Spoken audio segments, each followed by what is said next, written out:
na nandoon na napakalaking bagay ito para kay Pastor Arman. At nandoon na sa lahat nakita natin, habang lumalabas tayo, nakikita yung mga gift sa bawat isa. At maging sa inyo na nandoon. Ako po nakita ko na talagang wala akong gift sa mga bata. Kasi nandoon yung mga bata parang nakukulitan na. Yung mga bata, pag feeding, pabalik-balik, takbuhan sila, pabalik-balik, may mga pinggan na dala, may mga ano. Tapos may time na, sige, mamaya namang hapon ang feeding sa bata. At yung mga una, matatanda mo na, nag-feeding kasi nagkaroon ng lesson doon si Pastor Ben. So pinakain din namin yung buong umaten. Eh yung mga bata pabalik-balik at sabihan mo, sige, mamaya uli. Ay nakita mo dahil sa gutom din sila. Talagang gutom po sila. Wala po silang makapagkain. Nandoon na, sabi ko doon sa mga bata, nung nakita ko ng pabalik-balik at ano na, parang mga nangungulit ng, uwi, uwi, uwi! Sabi ko, Lord, patawarin mo. Kasi talagang yung hindi ka mapasensya. Samantalang tinitingnan ko yung mga gift ng pagtuturo. Sina Abby, sina Jolly, at sina Megan. Napakaganda ng ano nila kahit ang kukulit. May naglambitin sa puno. May sige lang silang turo. Tapos mamaya makita mo yung mga bata talagang sama-sama na. At nakita ko ang dali nilang matuto sa mga kanta. So, yun po yung nakita ko doon, na every one of us may different gift na ibinibigay ang Panginoon. Kung ano yung forte mo, doon ka. Sa akin naman na yung heart ko nandoon na yung mga matatanda doon, yung mga nanay, dahil sa dami na nilang mga anak, bata pa may mga sukpit na doon na parang dito lang nila nilalagay ang anak, ganyan lang yung mga nakadede, hindi silang gawa. Sabi ko, tama ng panganganak ninyo. Nung nandun po nakaipon-ipon, mga nakaupo. Ilan na anak mo? Sabi, 5. Ito, 6. Ay, tama na yan. Kawawa naman kayo. Kasi yung katawan ninyo, hindi na makakapahinga. Yung mga matres nyo, hindi na makakapahinga. So, nagkaroon po ako ng heart na, para bagang, kung kailan kami makakabalik doon, matuturuan sila, iipunin sila. Unang-una doon sa mga hygiene. Pwede namang linisin ang bahay. Kahit na ganyan ang bahay na hindi, pag nilinis mo yan, maganda pa rin yan. Kaya yun po yung isa sa mga ituturo doon. Marami pong trabaho. Kaya nandoon ipapanalangin natin kung hanggang saan tayo isisend ng Panginoon. At meron pa doon na nagsabi din kay Pastor na sa ibang manggagawa, punta naman po kayo doon sa amin. Sabi niya, ilang oras niyo ba nilalakad sa inyo? Kami po 4. Eh baka po kayo isang araw. Pupunta kami sa bundok. Nakinig ko pa lang. Sabi ko ng isip ko, naku po. Naku po, yung aking tuhod kaya pa yon. So, pero nakita ko nung nandoon na, nung lumalakad kami sa Pilapil, lumalakad kahit mainit, parang nawala yung mga sakit ng mga tuhod ko. At nandoon na parang mga excited ka, tapos kasama mo yung mga bata na lumalakad sa Pilapil na sige silang kanta, pagbabago, pagbabago. Para bagang sumisigaw sila na kailangan nila ng pagbabago, kailangan lang nila na may magtuturo sa kanila para mabago yung buhay nila at lalo na yung spiritual life nila. Nakita ko pag itong mga ito tayo, napakadami ng salita ng Diyos ang narinig natin. Pero nandoon ba ang pagbabago sa bawat isa sa atin? Ito po yung naging hamon na gusto nilang magbago at kailangan lang nilang may magturo para magbago. Pero tayo naturuan na ng sobra-sobra at kung hindi tayo nagbabago, nandoon na we are accountable. Na napakalaki ng pananagutan natin sa Panginoon at nandoon na yun nga, kahit na sa pag-aawitan, matatagal na tayo pero hindi natin maitaas ang ating kamay sa pagpupuri. Pero doon talagang makita mo sila na talagang gustong-gusto nilang magpuri sa Panginoon. Ano pa po, yung mga workers sa Batangan, nandoon na maraming bagay ang nangyari din sa kanila. Nakita namin nakipag-isa sila, tumulong sila sa amin. Na excited sila kahit sa mga pagluluto, kasi yung kailangan yung mga kawang malalaki, talagang lulutuan mo, magsisibak din sila ng kahoy. Nandoon na talagang naging maayos lahat. At pag i-compare na doon po sa crusade, nagkaroon doon ng crusade nung gabi na talagang buti na lang po, nagdala Sister Marie nung anong tawag doon? Solar. Kasi may dala kaming ilaw na malaki at umpisa nung naliwanagan lahat. Pero hindi natin alam kung paano nung nailaw na ay may namatay ang ilaw. Pero natanong ko din si Brother Joseph, sabi niya, nung pinuntahan nila Lance, parang may mga tumakbo. So, hindi natin alam yon kung anong nangyari. At buti na lang, mayroong mga ilaw na solar. Kaya ito din po yung sa mga mission team na marami din na talagang kailangan sa susunod ganito. Sa susunod, may mga dadalhin. Sa susunod, yan po yung mga natutunan doon. Saka, nandun din po na sabi dito basahin po natin dito sa 33 ng Jeremiah, sabi dito, kung mananalangin ka sa akin, tutugunin kita at ipapahayag ko sa iyo ang hindi mo pa nalalaman.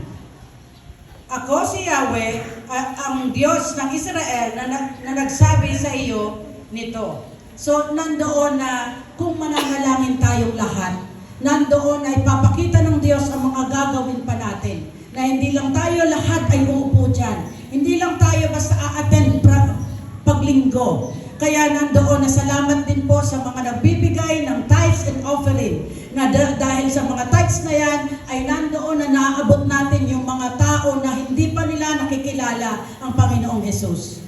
Kaya kung tayo ay nagiging madamot pa, sa panahon ngayon, ito po yung breakthrough natin, na gawin natin yung obligasyon natin para magbigay tayo sa gawain ng Panginoon. Hindi po yan sa pastor, hindi po yan sa mga manggagawa, kundi para sa mga lost souls. Sabi nga po ni Pastor Doug, kung wala tayong puso doon sa mga lost souls para ma-reach out, hindi pa tayo born again. Kung para sa sarili lang natin ay nandoon na tayo po ay nagiging selfish pa. So maraming salamat po at marami pa po ang magsasalita. Amen.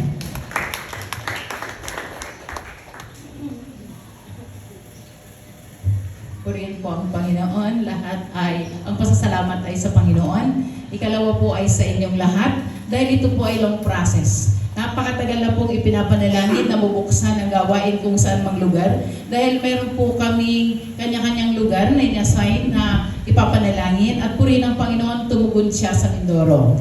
So sa kaalaman po ng lahat, ako ikalwa sa pinakamatanda sa grupo ng mission team na Lumbas. Pinupuri po ang Panginoon at pinasasalamatan namin kayo dahil doon po sa mission ay nandun na it's a great privilege sa bawat isa sa amin na napakalaking favor ni Lord na kami ay napasama doon. Actually, ito po ay hindi namin alam kung kami ay kabilang sa mission team. Matagal na pananalangin pero hindi namin masabi na ako ay kasama doon. Dahil yung pinili ng Diyos. Ipinanalangin po ng napakatagal kung sino yung isisend ng Panginoon para walang maging sagabal. So, purihin ang Panginoon dahil siya yung nag-send. At kami po, sa kaalaman ng lahat, napakabuti ng Diyos. Dahil una-una yung sarili. Yung sarili natin ang nagbe-benefit. Alam niyo po kung anong ginawa na Panginoon, yung nasa mission team, utay-utay nang inaalis ng Panginoon sa selfishness. Dahil yun yung panalangin natin. Bakit nasabi natin utay-utay yan? Hindi pa man sapat, hindi pa man talagang fully na kami ay nakalaya sa kadamutan, ay nandun na binubuksan na ng Panginoon ang puso ng bawat isa, maging kayo, na tayo ay umalis doon dahil ang ginastos po namin sa mission ay galing sa sariling bulsa. Hindi po kami kumuha doon sa tithes and offering at purihin ang Panginoon. Alam niyo po yun, mai-encourage ako mismo ay na-encourage dahil mayroon kami sa team na walang trabaho. Pero pinili niya na ibigay yung naipon niyang pera sa gawain ng Panginoon. So, encouragement yun. Ako mismo na-encourage doon. At nakikita ko at nung lumabas kami nung sa Kalamba, nag-uusap, sabi nung isa, pag-iipunan mo yan. Kasi kami ay nag-window shopping habang bumibili ng laptop. Yung iba, sabi, ay pag-iipunan ko yan. May gusto siyang t-shirt, pag-iipunan ko yan. Sabi nung isa, ang pag-ipunan mo ay ang mission. So, ang laking impact nun sa akin. Ang laking impact nun sa akin na yung mga bata na kasama namin sa mission, yung mga kabataan na walang trabaho, ay nandun na yung puso na pag-ipunan yung mission. Gaano pa tayong lahat? Dahil ang nakita po namin sa Mindoro ay pangangailangan. Sobrang blessed tayong lahat. Sobra-sobra ang pagpapala ng Diyos sa atin dito sa Katagalugan, dito sa San Pablo, pero hindi natin yung nakikita. Ang nakikita natin ay kakulangan. Pero sinasabi namin sa inyo, napakapalad mo, napakapalad ko. Dahil may sapatos ka, may damit kang malinis, sila tapat. At yun po yung nag-encourage sa puso ng grupo at isama nyo rin kami sa panalangin at kayo rin po ay kabahagi doon, hindi lang po kami. Dahil isipin mo lahat, yung mga bata tapat. Ang buhok nagdidikit-dikit na. Bakit? Hindi ko alam kung may suklay o hindi marunong magsuklay. So ano po yung gagawin natin bilang isa sa pinili ng Diyos o isa sa binayaan ng Diyos ng 3 suklay? Meron tayong, ang toothbrush natin, pinapalitan natin monthly. Di ba? So bakit? Ano yung ginagawa ng Panginoon? Ito po ay isa talaga na ang nagre-reflect sa isip ko, sa puso ko habang nandun ay ang Luke 10:27 to 28. Napakalaki ng impact. Kaya sabi ko, ako yung unang pinagpala doon. Ako yung unang na-encourage doon. Kasi kung tayo ay lalabas at makikita natin ang ibang tao, doon natin makikita natin ang ating sarili sa harapan ng Diyos. So yun po yung pangangailangan. Yun po yung heart na nandun na kung meron tayong 3 toothbrush, huwag nyo na munang gamitin yung isa. Di po, ito-donate po natin. So, yun po yung gagawin, yung mga kasunod na hakbang. So, napakapalad po doon dahil, nandun nga po dahil mahabang panahon ipinalangin na mahabang panahon na iniasa ay sa Diyos, hindi sa lakas ng bawat isa, hindi po kami doon nagkulang ng lakas. Nagkulang kami ng tulog, pero sobra-sobrang lakas na ipinagkaloob ng Panginoon. Yung magtrabaho maghapon, na kung sa bahay, kung dito, kung sa aming tinanabaho, maaaring magreklamo, pero inalis yun ng Panginoon. Inaalis, pinoprong tayo sa pamagitan ng mga ganong nagawain. Yun po yung nakita ko. Ipinakikita ng Panginoon sa sarili mo kung ano yung magagawa mo, kung paano mo siya mamahalin paglilingkuran. So, nandun po yun, na wala tayong dapat ipagreklamo. Kahit kayo mga bata, napakapalad nyo. Napakapalad nyo na malinis kayo, nakakapasok, na ipiprepare kayo ng mga bagulang nyo. So, yun yung dapat nating ipasalamat at dapat nating ipanalangin na magkaroon din sila nung mayroon tayo. Mabuksan din sila.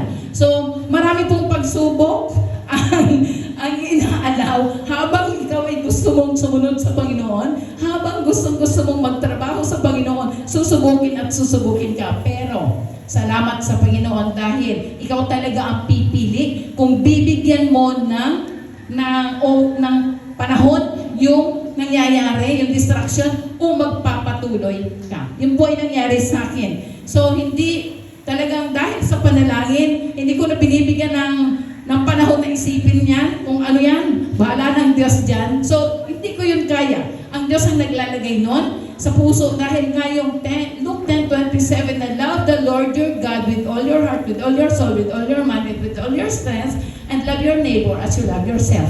Kailangan nating maglingkod sa ating kapwa. Kung pagbibigyan natin ng pagkakataon yung mga distractions, talaga madidistract tayo, hindi natin magagawa ang ating gawain. Purihin po ang Panginoon sa lahat-lahat ng ginawa niya at patuloy po tayong manalangin, patuloy po na ma-encourage ang bawat isa na tayo yung extend natin ang pag-ibig ng Diyos na ating nararanasan. Maraming salamat po sa inyong lahat. Tayo ay tuloy-tuloy pa rin mananalangin para sa mga kaluluwa na nais ng Diyos na ma-reach out. Yun po lang.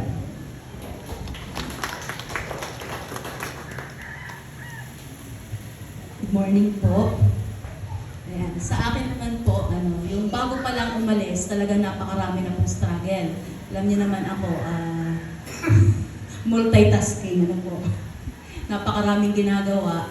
Pero yun, hindi pa man kami umaalis, yung strength ng Panginoon, talagang ibinigay niya na sa akin na matapos ko yung kailangang tapusin. Pero may isang naiwan talaga, yung weighing ng mga bata, talagang hindi na siya kayang gawin.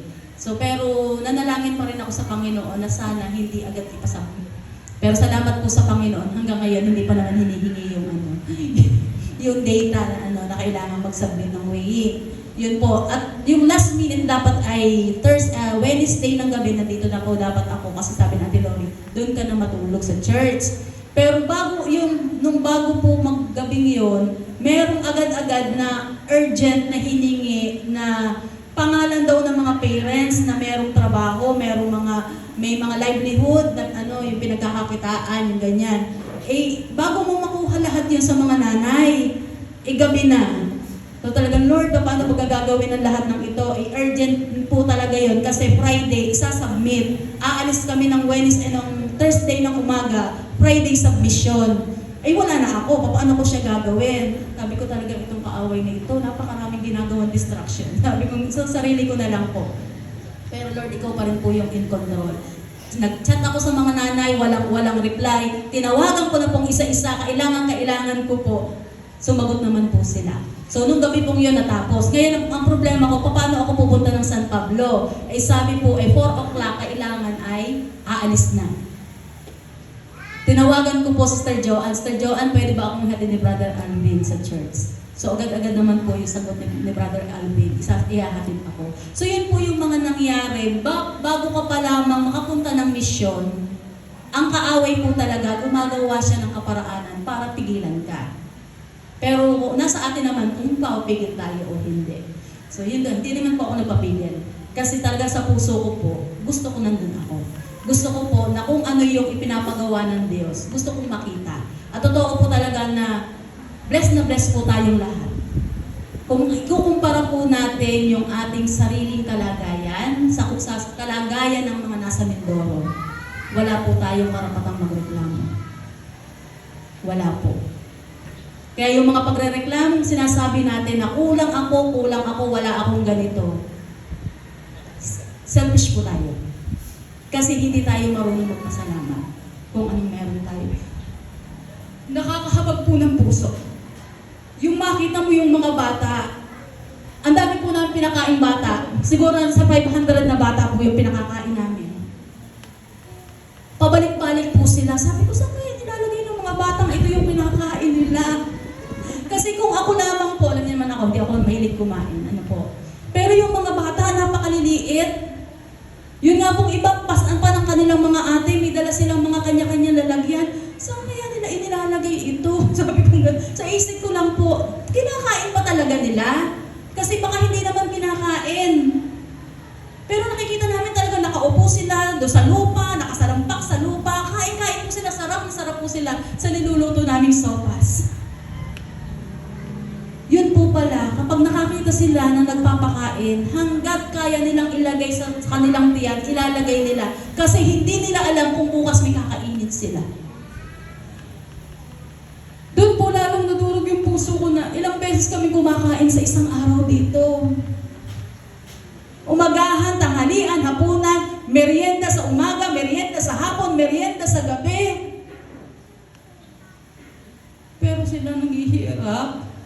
Tapos yung lugar po nila, kung tayo nagre-reklamo dito sa init ng panahon, doble po yung init po nila doon. Wala silang electric fan. Pero wala pong pagre-reklamo sa puso po nila. Pag tag-ulan sa kanila, yung dinaanan po naming ilog po talaga yon. Pag tag-araw sa kanila, dry land talaga yon. Ultimong mga kulape, tutok. So yun po yung sitwasyon doon sa lugar na yan.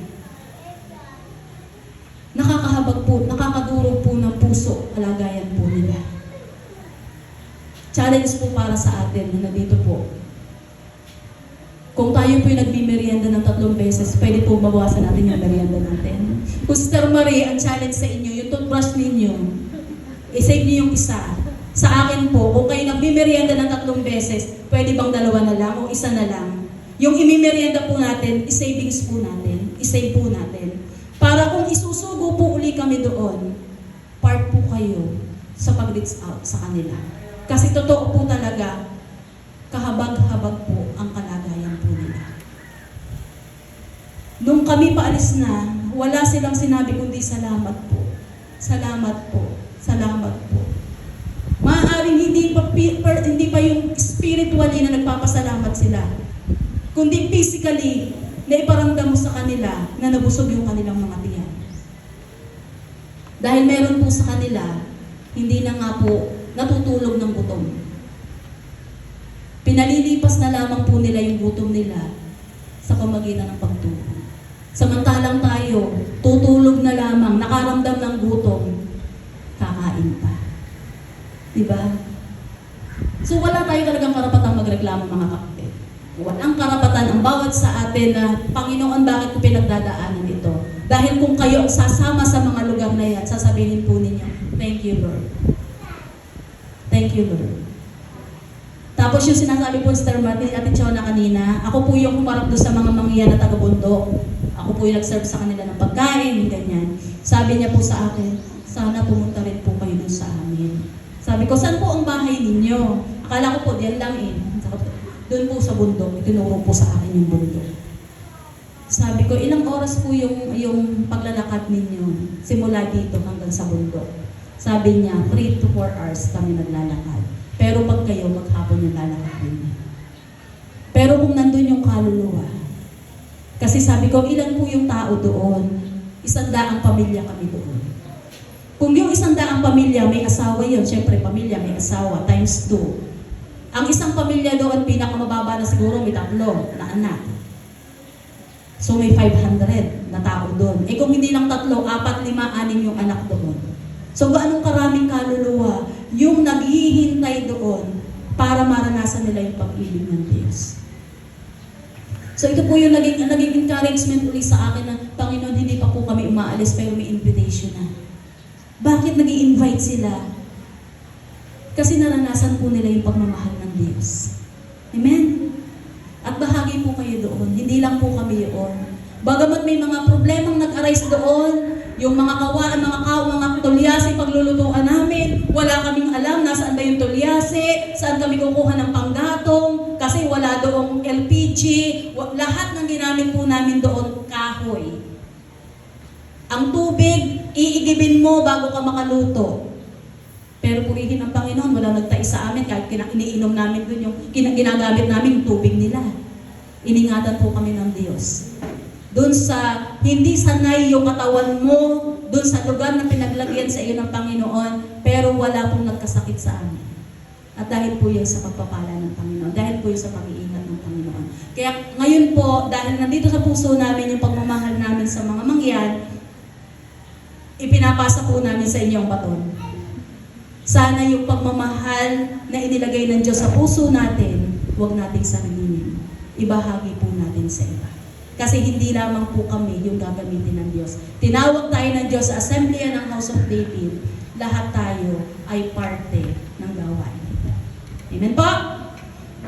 Walang nag-amen. Kaya po ba nating sacrifice na hindi magmerienda para sa mga kapatid nating mangyan?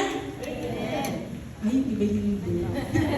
Hindi po. Alam ko po sa puso nating lahat, kaya nating gawin yun. Sacrifice. Love is sacrifice. Hindi mo sasabihin mahal mo ang isang tao kung hindi mo kaya magsakripisyo. Amen? Amen po. Purihin po ang Panginoon.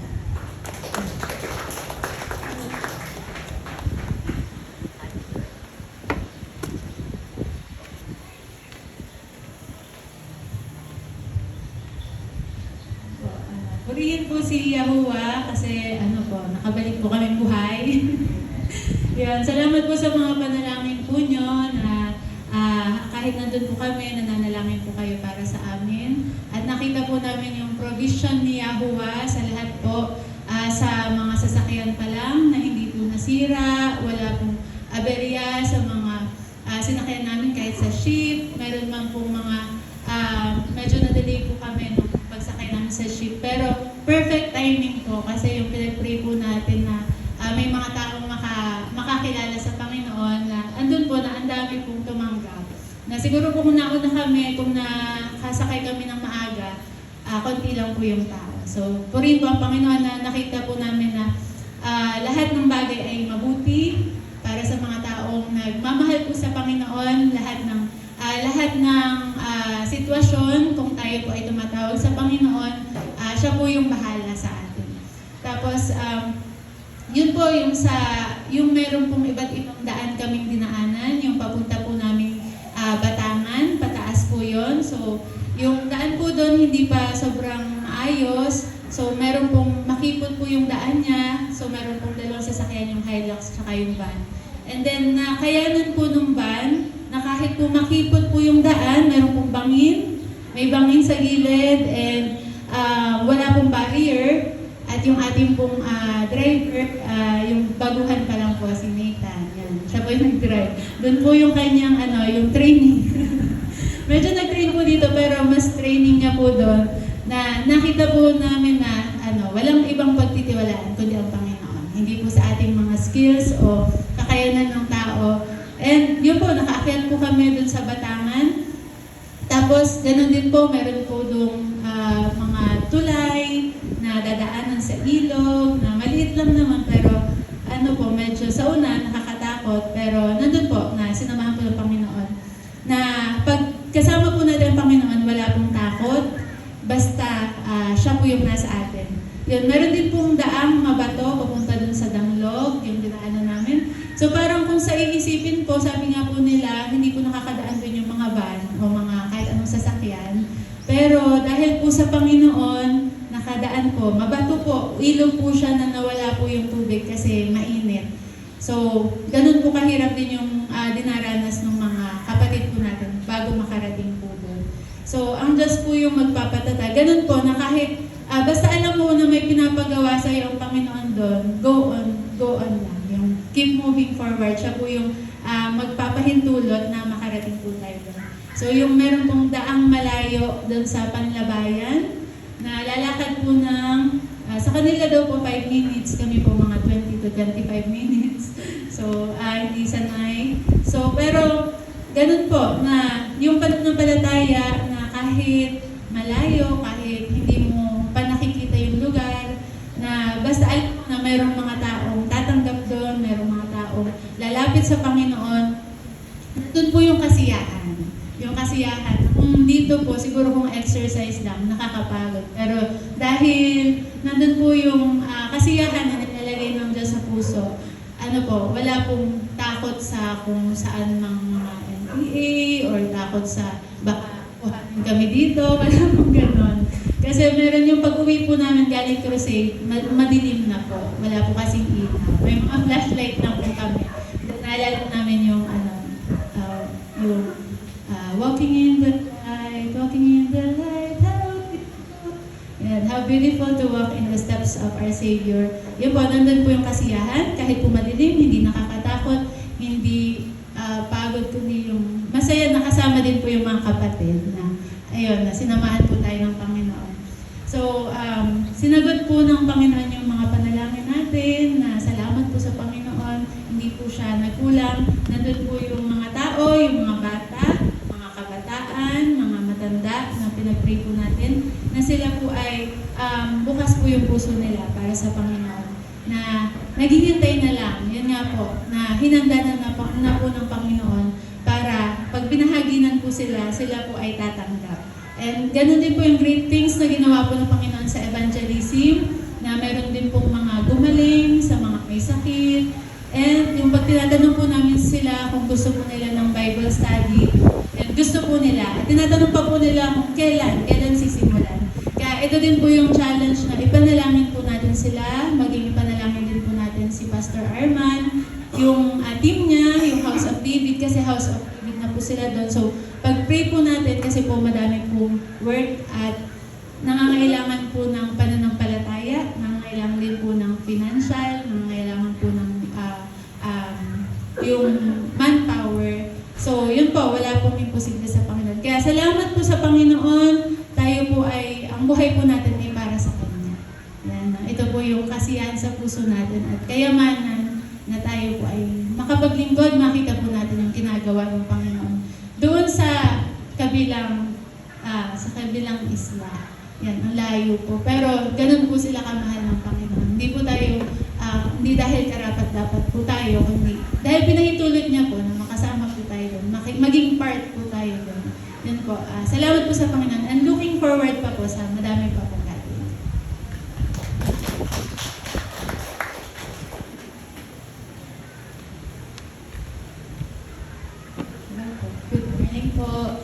Bali, nasabi na po nila lahat, kaya joke lang po.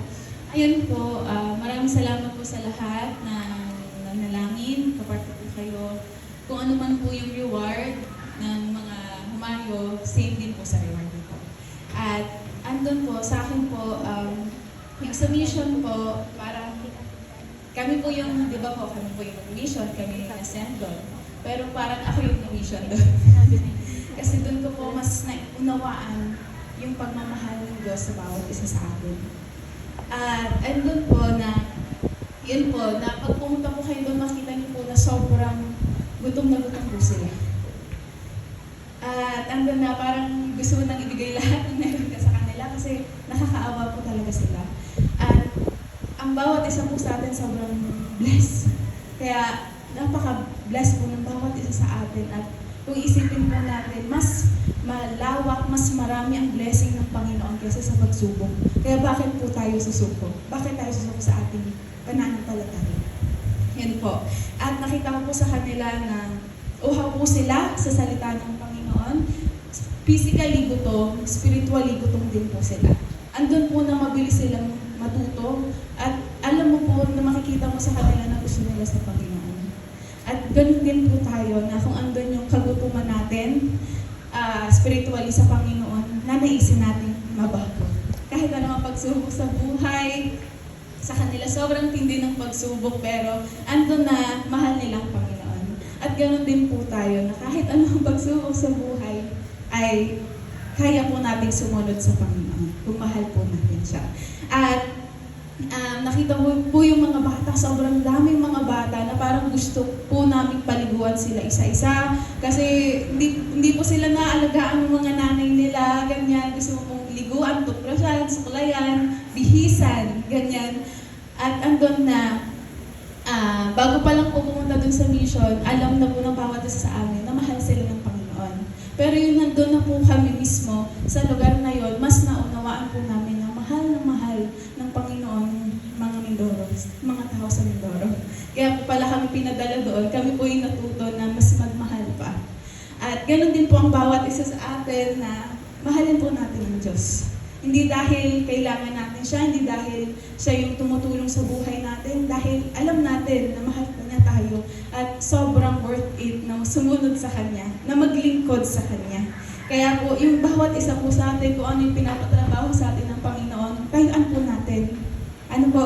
At ano din po, na yung gusto mong ibigay yung lahat ng kalakasan mo sa kanila, na Lord, paano ba nila mararamdaman yung pagmamahal mo sa kanila? Kasi mahal mo sila.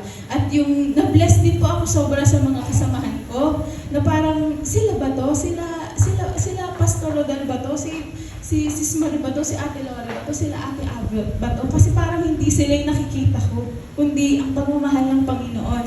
Na na-bless din ako sa mga nanay, na mga nagluluto doon, na parang, Lord, paano nila yung nagagawa na maghapon sila nagluluto? Na ang kayang gawin magayat-gayat. Pero nakita ko yung pagmamahal ng Panginoon sa kanila kasi gusto nila na makita ng mga tao doon that God loves them. Na may pag-asa sa bawat isa sa atin. Na hindi sila nagre-reklamo na parang, Lord, yung grabe yung love na pinupur mo sa bawat isa. At party kayo nun kasi nanalangin din po kayo. Na hindi po namin magagawa yung mga sacrifices kung hindi po kayo nanalangin sa amin. At andun din po na lahat po talaga na nagugulat po ako kahit mga senior na kung makapagbuhat ng mga mabibigat. Yung mga ganun po na nakaka-bless po na ako talaga yung natuto. Ako po yung naturo sa mga bata pero may natutunan din po ako na Lord, ako at ay nangisyon talaga na lalaki ng pagbabago ng puso sa Panginoon, na pinakita ng Panginoon. At kung mananalangin pa po tayo, mas makikita natin yung pagmamahal ng Diyos sa atin at may bibigay din po natin ito sa iba. Kaya salamat po sa lahat. At ando na nakita ko din po na kaya po tayong gamitin ng Panginoon kahit ano man yung pagkukulang natin, nagawa natin kasalanan, basta talikuran po natin ito at makikita natin kung anong kayang gawin ng Panginoon sa bawat isa sa atin. At yung mga lost, yung mga naliligaw, sila ay makakakilala sa Diyos at matutulungan din natin sila na makaahon. Hindi lang sa hirap, di ba po, kundi andun na makakakilala sila sa Panginoon at nagkaroon ng salvation. Ayun po, maraming salamat po at andun po na ipag-pray po natin na yung desire na makapaglingkod. Yun po, mag-pray po tayo kasi ang daming tao na naliligaw. Ang daming tao na nandoon sa kadiliman. At gagamitin niya po ang bawat isa sa atin para sila din ay maliwanagan at magkaroon ng kaligtasan. Salamat po.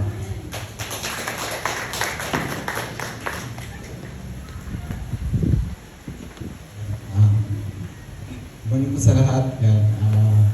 Siyempre, nagpapasalamat po ako sa Panginoon. Kasi sa totoo lang, hindi ko naman expected po na ako'y kasama. Kasi yun nga po na nasabi nila na ilang araw yun, tapos Wednesday pa lang parang nagre-ready na sabi ko, oh, parang hindi ko na makakasama. Tinignan ko po yung schedule ng office namin, may mga naka-leave na. Kasi kung titignan po yung date, 13 na po, February. Siyempre may mga nagpa-Valentine's. Ayun, kaya sabi ko, parang hindi ko na ako makakasama ganun. So parang ano lang naman po sana, ano ko lang, pag-pray yung mga sasama, ganun. Pag-pray na natin maayos yung lahat. Pero one time po naglilinis kami ng bahay, kami mag-asawa. Habang naglilinis kami, nakikinig kami ng preaching ni Pastor Doug. Tapos dun po parang meron siyang sinishare na meron silang isang kasama dati na parang galit na galit kasi nagpaalam daw siya, hindi daw siya pinayagan. So parang hindi na siya makakasama, ganun, nagpapayag daw siya kay Pastor Doug. Hindi makakasama kasi ganito yung boss, ganun. Ayaw siyang payagan, ganun. Tapos parang nasa isip lang daw ni Pastor Doug parang sinabi niya, there's no limit on how stupid people can be. Na parang nanananga tayo sa sarili natin. Kung tayo ay isa-send sa mission, diba? Dapat pinag-pray natin kung gusto talaga natin. So, parang yun yung sinabi ni Pastor Doug sa kasama niya na mag-pray ka muna, tapos magpaalam pa ulit. So, parang nung ginawa daw po yun, nung kasama nila yun, pinayagan daw siya that time after. So, sabi ko, parang sampal yun sa akin. Sabi ko, parang hindi ko nga naman siya i-try. Kasi kung yung Panginoon naman talaga yung maglalagay sa'yo, kung magsesend sa'yo sa mission, bakit hindi na i-try na ano? So yun, so parang pinag-pray ko siya, tapos sabi ko na nagpaalam ako sa boss na ganito po, meron po kasi akong gustong gawin talaga. Alam ko po yung kailangan ng team natin sa office, alam ko po na. Kasi may mga bagong tools po kaming tinetest sa ngayon. So kailangan po talaga ng tao talaga doon magtutusin. Pero yun nga, sabi ko, it is something po na gusto kong gawin talaga. So, pwede po ba na sumama? So, to make the long story short, pumayag naman po sila. So, nakasama naman po ako. And then, ayun nga, first time ko sa mission, hindi ko alam yung mga ginagawa talaga. Hindi ko alam yung flow. So, sanay po ako dito sa San Pablo na kaharap lang may computer. Tutulog, magkahatid sa asawa. Tapos nung pupunta na ako ng mission, doon pa ako naging kargador, doon ako naging taga-kamada, doon ako naging taga-buhat. Parang hindi pa po kami nakakaalis dito, ligo na ako sa pawis. Kasi yung pagkakarga po ng mga gamit, yan. Yung pong mga, mga kasama ko po ng mga lalaki, sila Totoy, sila Joseph, di po sila pwedeng magpagod ng sobra. Kasi sila po yung inilagay na Panginoon sa pag-drive. Ayan, so kahit ako ay nakahandang mag-drive, lagi ko pa sila sinasabihan, sabi ko, pag kailangan nyo ng tulong, magsabi lang kayo, pwede ko kayong ipag-drive. Pero yun nga, doon po makikita yung pagkilos ng Panginoon na pag meron siyang nilagay na tao sa specific role, siya yung magagaito, siya yung kikilos, siya yung mag-iingat. So, ayan, kahit na pinapalipad na ni Joseph yung van, nakakatakot. Pero yung walang aksidente, wala rin sa daan. Tapos yun nga, si Nathan, first time niya mag-drive ng oras-oras talaga. Wala doon minimum na 1 hour, 2 hour. Lahat ng biyahe niya kailangan 4 hours in a go, 3 hours in a go. Walang ganun lagi yung biyahe. Pero yung pag-iingat ng Panginoon na kahit sa bundok, nag-aalala yung mga ate. Sabi ko, si Nathan makakaahon kaya yun. Kaya hindi makakaahon yan. Tapos nung hindi na sila nakabuntot, ano na kaya nangyari sa kanila? O hindi, makakasunod yan. Kasi yun, nandun na kami sa lugar, yun, nakasunod na sila yun. meron lang palang humarang na isang pamilyang kambing sa daan. Kaya pala hindi nakahabol. So yun po yung isa ko natutunan talaga na kung saan ka talaga nilagay ng Panginoon, ayun bigyan mo ng focus. So bakit po ako nakasama sa mission, ang binigay po sa akin na task, kumbaga, bukod sa mag-evangelize ko is magturo talaga sa worship team ng kila Pastor Arman. Kasi may, nga po, parang House of TV na nga po sila, tapos kailangan nila ng foundation, kumbaga, sa worship team. So, pupunta pa lang po kami doon, nag-iisip na ako sa sasakyan, ano yung ituturo namin. Kasi sabi po ni Lori, binigyan ako ng pointers. Sabi, pag magtuturo kayo sa kanila, kailangan Tagalog. Hindi kayo mag-Taglish, gano'n. Tapos, kailangan ay dahan-dahan pero mabilis. Dahan-dahan pero mabilis. Ipapaintindi mo sa kanila yung tinuturo mo, pero at the same time, hindi kayo magko-consume ng mahabang oras kasi maraming gagawin. Kailangan ng pahinga. Ang allotted time po ng pagtuturo ay gabi. So, hindi kailangan na abutin ng hating gabi kumbaga kasi kailangan madaling araw ay inaalis na po kami. So, sabi ko, paano yun? Anong gagawin namin? Tapos nung time na nandun na kami, parang natutulala na ako. Siguro sa kuya at sa pagod, ganun. May sinasabi sa amin ng asawa ko, minsan hindi ko naririnig na. Ayan, ano naman pa. Ano pa rin, nagpapasalamat pa rin sa Panginoon kasi yung kahit andun na yung kapaguran, talagang pag, sinamahan ka na nandun na magagawa mo pa rin yung pinapagawa niyo sa'yo. So yun po, nagturo po kami. Na noong una, iniisip ko ano yung ituturo ko sa kanila. So kumusap ko sila, ano po yung alam niyo sa... Kasi ang paggamit lang po nila doon ay isang gitara. Tapos lahat po sila ay kumakanta naman. So doon niyo po makikita na kahit hindi kompleto sa gamit, yun isa ko rin po nakita na kahit hindi kompleto sa gamit, pero yun po ang espiritu mo ay totoong maglilingkod sa Panginoon. Talagang iba yung impact po talaga. Kasi nung time na yun ay magtuturo po kami, so sabi ko, para malaman mo kung ano ituturo ko sa kanila, kailangan ko muna makita ano yung kaya nila.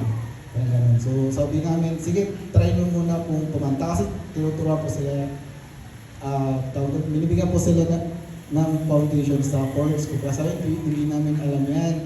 Ganun. Pero marunong silang tumipa. So, di ba parang doon kayo magtataka na hindi nila alam yung mga tawag sa chords. Pero marunong silang tumugtog. So parang naano ko, paano nila nangyari. So, anyway, ganun. Tapos sabi ko, sige nga po, try nyo kung kumanta. Try nyo kung. Tapos yun po, nung bigla silang kumanta, nasabay-sabay sila. Para po akong binuhusan ng malamig na tubig na ang ganda po ng boss nila. Talagang angelic voice, majestic. Ganun. Doon nyo po makikita yung puso na naglilingkod talaga at nagpupuri sa Panginoon. Na hindi po kailangan na kumpleto yung gamit para lang makapag-worship ka. Hindi po kailangan na yung foundation mo sa boses o sa pagtugtog ay yung parang firm, kumbaga, para makapaglingkod ka through music.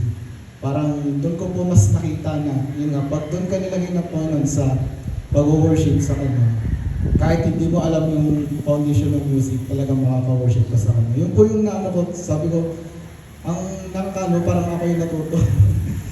So, nung kumanta na sila, sabi, marunong naman pala kayo. Parang kaya, so, ang inano na lang po namin is, yun po, may mga dala kaming bagong kanta. So, yun po yung tinuro namin sa kanila, na isang, nakailang pasada pa tayo. Basta yun, tapos tinuro po namin kung ano yung mga tibanon, ganyan.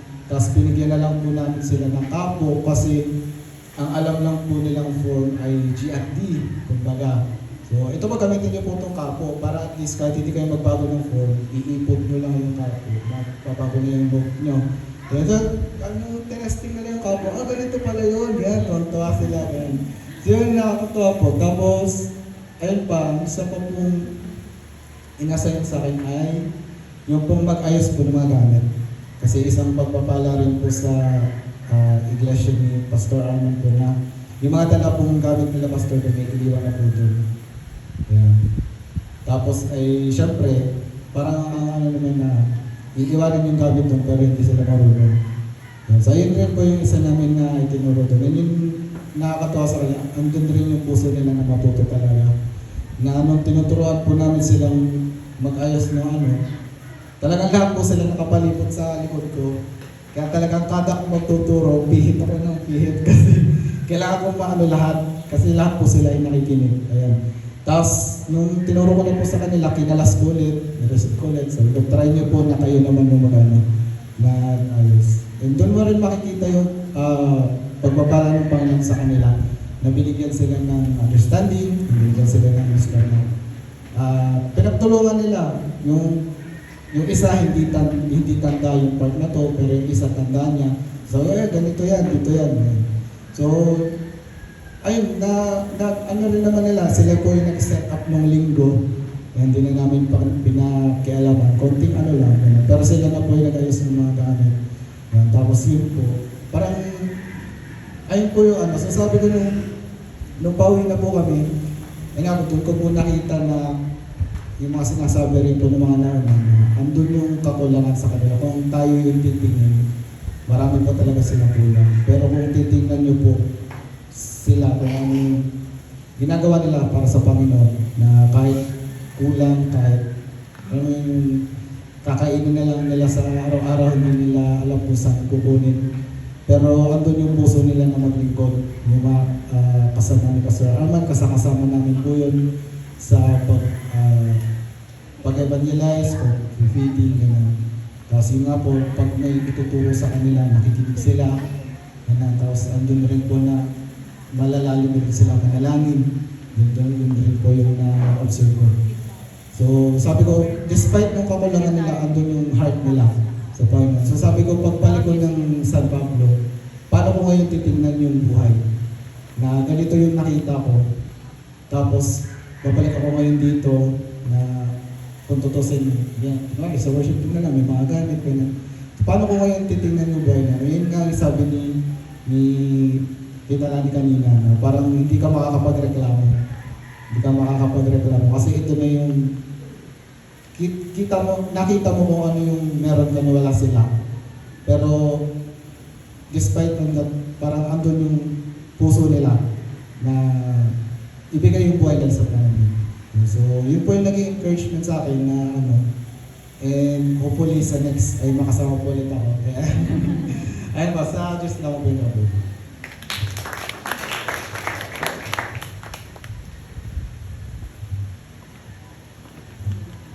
So, good morning po.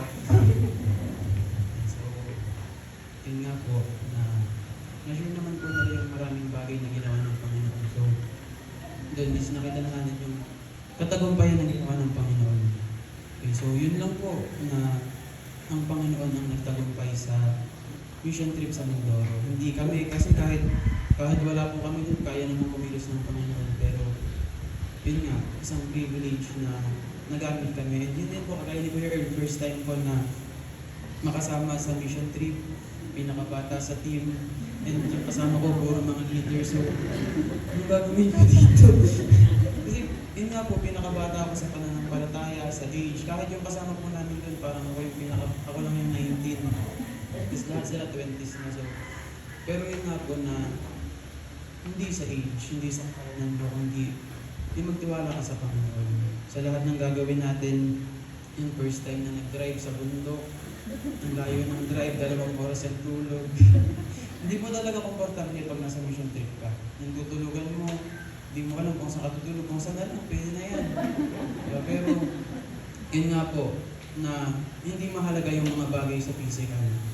Yun nga po yung, kasi may prayer po kami partner. So kami ni Kuya Joseph, yung sa prayer namin na, hindi lang sila ma-feed physically. Kasi yung sitwasyon nila sa panahon na to, taggutom po sa kanila. So, yun lang po yung lugar na nakinig ko sa Pilipinas na may taggutom. So po, hindi sila pwedeng magtrabaho ng para bukas kasi nanakawin ng iba. Kaya, yun po na sobrang mahirap yung sitwasyon nila sa lugar ng Mindoro. Pero, yun nga, hindi pa po tapos ang Panginoon sa kanyang ginagawa. Hindi porket nakauwi kami dito, ay tapos na, okay na yun. Nag-uumpisa pa lang po ang Panginoon. Yun lang yung start na pwedeng na-cultivate yung puso nila, nagtanim tayo, nadiligan yung kanilang mga puso. Kaya nag-uumpisa pa lang po ang Panginoon. Patuloy natin na ipanalangin yung ating mga kapatid kasi sobrang mahirap po yung kanilang sitwasyon. Yung share nila na galing bundok, 3 hours naglakad. Hindi lang po yun ganun kadali na, naglakad sila. Hindi po. May mga sundalo dun sa bundok, may mga NPA dun sa bundok, kailangan nila na mag-attendance, na bumaba sila ng bundok, kailangan nilang bumalik ng araw din na yun kasi kapag hindi sila bumalik, pwedeng paghinalaan sila ng NPA, pwedeng paghinalaan sila ng mga sundalo. So, hindi ganun kadali yung sitwasyon nila doon. I-compare natin dito, malayang-malaya tayo. Kung gusto mo mag-share dyan, lumabas ka, mag-share ka. Pero sila, hindi. Diba? Sobrang pinagpala yung bawat isa po sa atin na ganito yung sitwasyon natin. Pwede tayo kahit yung mga nakatambay dyan, pwede mong sharean yan. Pero sila kahit gusto nila, maraming hadlang. Maraming mga pumipigil. Wala silang mga sasakyan na gusto mo pumunta doon, pumunta ka. Hindi. Kailangan nilang maglakad ng ilang oras. Si Pastor Mike, kung gusto niya pumunta kay Pastor Armand, lalakad siya ng 6 a.m. ng umaga. Anong oras siya dadating? Alas 4 ng hapon. Kaya ba natin yun? Ano bang karapatan nating magreklamo na ang init naman? Nakasasakyan na, magrereklamo pa rin.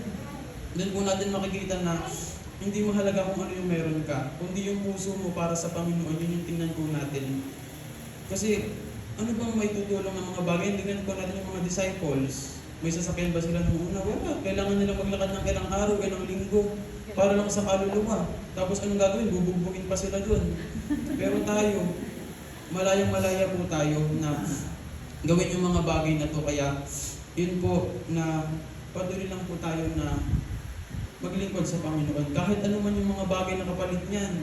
Yun nga, yung magbabayad ka tapos ikaw pa yung mahihirapan. Hindi po madali yung naging sitwasyon sa Mindoro.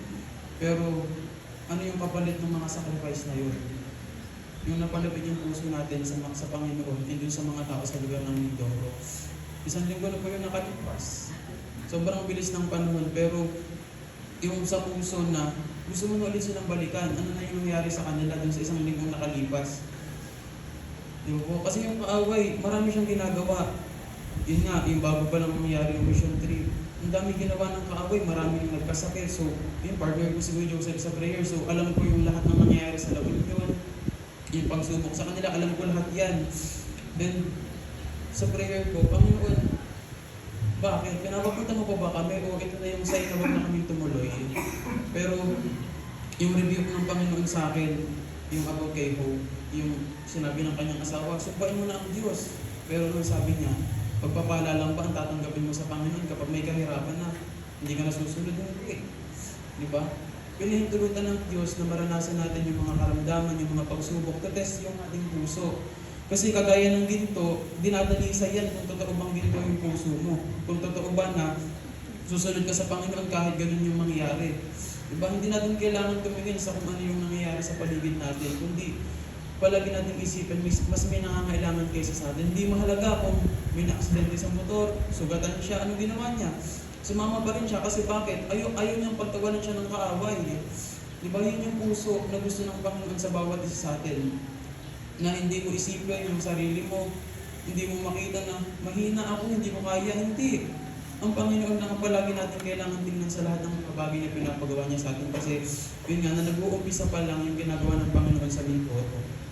Hindi victory na nakauwi kami ng safe, kundi ang victory dito na ibigay namin yung puso ng Panginoon dun sa mga tao, na ipakilala namin yung Panginoon dun sa mga tao. At hindi victory na lumapit sila kasi may pagkain. Kasi kahit sa lugar, pag may pagkain, lalapit sila. Pero ano yung sinabi sa kanila, punta kayo dito, may Bible study, anong ginawa nila? Lumapit sila, hindi nila alam kung may pagkain ba talaga or kung anong gagawin doon. Basta yung salita ng Diyos yung gusto nila. And yun nga yung puso ng mga pastor sa bundok. Ilang hours silang maglalakad para dun sa conference. Kahit gusto pa namin na makasama sila ng matagal, hindi. Kasi ano yung gagawin ng mga sundalo sa kanila kung magtagal sila ng matagal? Anong gagawin ng mga NPA? Pwede silang paghinalaan na mga sundalo sila o nakikipag-usap sila sa sundalo. Diba? And yung sa panlabayan, ang dami din nangyari dun sa lugar na yun. Yung mga healing na ginawa ng Panginoon, yung pag-touch ng Panginoon sa puso ng mga tao na grabe yung ginawa ng Panginoon. Kahit yun nga, dami nangyari, nag-brown out, nawala ng ilaw, pero ang Diyos yung nag-provide ng lahat ng pangangailangan natin. Namatay man yung kuryente, meron diyang speaker na pwede mong gamitin kahit walang kuryente. nag-brown out, meron diyang solar, di ba? Ang Panginoon yung nagsaayos ng lahat-lahat ng yun na kahit nakakapagod, sobrang mahirap talaga kung sa flesh. Pero yun nga, habang ginagawa yung mga gawain na yun, hindi mo mararamdaman yung pagod. Mararamdaman mo yung pagod pag tapos na, matutulog na kayo. Sasakit yung likod mo, sasakit yung paa mo, lahat masakit. Pero pag-isip mo sa umaga, wala, napauwi na lahat. Meron na rin panibagong lakas na nagmula sa Panginoon. Kaya, ayun, so, meron din pong verse na pinanghawakan talaga ako nung nandun kami sa Mindoro. So, bago pa man kami pumunta doon, yun nga na kailangan talaga natin na magbasa ng salita ng Diyos. And yun yung sa Exodus chapter 23 verse 20 na magpapadala ako ng anghel na mamumuna sa inyo, pangangalagaan niya kayo sa inyong paglalakbay at papatnubayan hanggang sa lupaing inihanda ko sa inyo. So, ito na, salamat Panginoon kasi papangunahan ang bawat isa sa amin na hindi kami yung kikilos pero may kasunod pa yung verse. Sabi dito, papakinggan ninyo siya at susundin ang lahat ng sasabihin niya sa inyo. Huwag niyo siyang susuwayin sapagkat lahat ng ginagawa niya sa pangalan ko at hindi niya kayo papatawarin kapag nagrebelde kayo sa Kanya. So, confident kami nakasama namin ng Panginoon pero yung kasunod na verse, huwag kang magre-rebelde sa Kanya. Isang maling gawa namin dun. Hindi namin alam kung anong gagawin sa amin ng Panginoon. Kaya, iyon na habang nagtatravel, nananalangin, walang usapan na kung ano-ano. Kasi mission yun, hindi yun tapos na nagala lang kami o pumunta doon para magsaya, hindi. Kaya, ayun na, salamat sa Panginoon kasi nagtagumpay siya sa lugar ng Mindoro. And thank you sa mga prayers niyo po na nakita talaga namin yung pagkilos ng Panginoon na kahit yung isang lalaki doon, si Yagay siya yung parang pinaka-president dun sa Danlo. So, yung heart niya sa Panginoon is grabe din. Kasi simula bata siya, pinalaki niya yung ganong kultura, pero nung narinig niya ang salita ng Diyos, ang tanong niya, magiging hadlang ba yung kultura namin para sa pagsunod sa Panginoon? Isipin natin yun. Yun yung nakasanayan niya sa buhay niya, matanda na siya. Pero handa siya na talikuran yung nakasanayan niyang kultura. Yung mga panalangin nila na tinatanong niya, dapat ba itong mga panalangin na ito o hindi na kasi yun yung pagkilos ng Panginoon sa puso niya. Na ang gusto niya, kung siya ay maglilingkod sa Panginoon, madala niya yung lahat ng tao, hindi lang siya. Diba? Yun yung puso ni Yagay. Na sana ganun din yung puso na meron tayo na huwag tayong maging selfish. Lagi tayong nakakarinig ng salita ng Diyos, alam natin yung katotohanan, pero nasan yung ating mga kapamilya? Nasan yung mga kaibigan natin? Bakit hindi natin sila madala dito? Na magkaroon tayo ng heart para sa ibang tao. Hindi lang yung close sa atin. Yung mga kakilala natin na alam natin gumagawa ng kasalanan, invite natin sila. Alam natin na wala tayong kakayanan. Pero yun nga, na kailangan lang natin manalangin na laging isa Panginoon natin yung mga bagay na yun. Bago ka kumilos, manalangin ka. Kasi ano bang kaya natin gawin? Wala naman. Kaya yung Panginoon talaga yung nagtagumpay sa lugar ng Mindoro. Hindi kami, hindi tayo, kundi ang Panginoon lang yung dapat na maitaas sa lahat ng kanyang ginawa. Kasi kaya niyang kumilos sa lahat ng puso ng mga tao.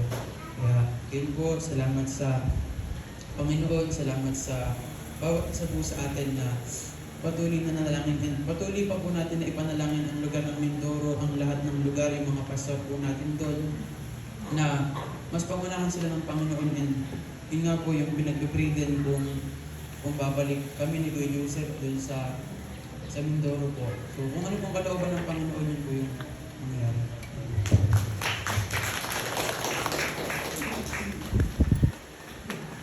Sabi na po nila. Yan. Sa akin naman po, imposible kung sa akin na makasama. Kasi nga po, last year, sinabi na December. And sa bangko, hindi po pwedeng mag-leave na ganun. Pero alam ko po ang Diyos po yung kumilos. Nalipat ng February. Then hindi pa alam kung ano yung date. So pinagpaalam ako sa boss ko na February. Wala pong alam na date. So pilinak ko yung buong February. Yan. Na na ako yung naka-leave na priority. Yun po ay di dahil mabait ako or something special, yun po ay sa biyaya ng Panginoon. Ibig sabihin, meron po siya talagang specific work na pinapagawa. And secondly, 10 lang po yung dapat isa-send kasi isang sasakyan lang. And hindi pa sure kung kasama ako doon, pero by faith, nagpaalam po ako na kasama ako. And another thing is, gusto ko rin sa puso ko nalagay yung kasama yung asawa ko. So sabi ko, 10 lang, so hindi kami pwedeng magkasama.